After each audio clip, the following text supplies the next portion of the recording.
think the country's headed in the wrong direction and have expressed that. And I say, please go ahead, because that is one of the many valuable freedoms we have. But it has become clear, especially in Hollywood, that we have forgotten what this country, and yes, what July 4th represent. Not only keeping us safe here at home, but also fighting against tyranny across the globe. Our union is obviously far from perfect, but its foundation needs to be remembered and preserved and celebrated so that we can move forward together more united than divided. Joining me now, Beverly Hallberg, the president of District Media Group and a senior fellow at the Independent Women's Forum. Great to see you, Beverly. Thanks so much for coming on. Thanks so much for having me. It seems to me canceling July 4th just goes way too far. Am I right on this? Way too far, but I also think it's a sign of a great country where you can actually criticize the foundations of this country without fear of retribution. So it actually points to the fact that this is a great country. But I think as a whole, people are missing this idea of patriotism. Patriotism doesn't mean that you agree with every Supreme Court decision or every law that's passed or even every executive order that the president enacts either. It's pointing to something that does unite us, and that is we have this amazing document that freed us. And it was written in there that all people could come to this country regardless of background and be seen as equal. And that is a wonderful thing. So I think people really need to separate patriotism from identity politics and soul issues. And I think if they did that, we could actually return to celebrating the birthday of America, which is something that we should all enjoy doing as Americans. Yeah, and I get people are angry and they want to protest. It just seems like two separate issues. And I mean, I'm not surprised Hollywood is doing this. Were you surprised by this flood on social media? Not at all. I think we could expect it. And here's what I think. I think that there's an ulterior motive.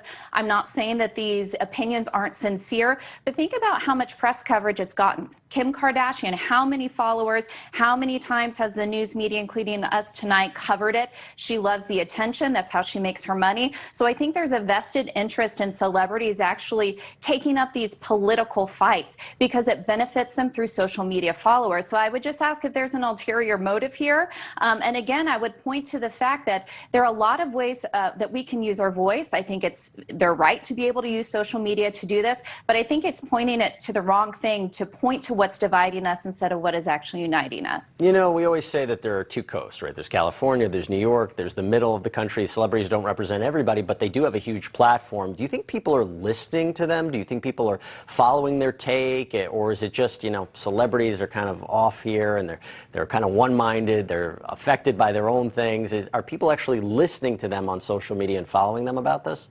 I don't think they're changing many minds. I think the people who agree with them are going to like that they're speaking out. Those who disagree will either unfollow or just not pay any attention. And I do think there's an important part that is brought up quite often with all of this, and that is what we refer to as the elite in the United States. A lot of times we think of Wall Street or mainstream media, right. But I think celebrity status in Hollywood could be thought of as elite as well. And I think they're losing their touch with the average person. Even recent polls have come out as far as how the American people view the abortion decision, the Roe v. Wade decision, and overturning that by the Supreme Court. And they're not nearly as concerned. Many people are very happy about it, as you would hear on some news networks and also what you would hear from Hollywood. So I think that there's a huge disconnect and that this polarization, while it does exist, doesn't really get to the heart of what people care about. And these days, it's actually about the economy. That is true. I mean, that is a completely separate issue. I will tell you, though, I was surprised by NPR. I was surprised that they stopped this tradition of reading the Declaration of Independence. What did you make of that? Oh, first of all, it's been a great tradition that they've had for over 3 decades, something that we all should agree is a good thing. And I think it points to NPR being political. This is something conservatives have criticized them of for quite a few years, quite a few decades. And something that I saw on Twitter is a lot of people were commenting about National Public Radio, NPR, is being publicly funded, which means American taxpayer dollars are going to this radio network. And yet on America's birthday, they can't read the Declaration of Independence. I agree with you. There are great topics that should be had about equality, but there are 364 other days during the year where that can take place. I think America's birthday should be reserved for celebrating not just our freedom, but also what so many people sacrificed in order to make that possible. Well, we have a full year, and maybe we'll report on what happens on the next July 4th and see people's response. Beverly Hallberg, thanks so much for coming on. Thanks so much. Coming up, are laws being ignored? Thank you for watching. Go to newsnationnow.com to find NewsNation on your cable provider.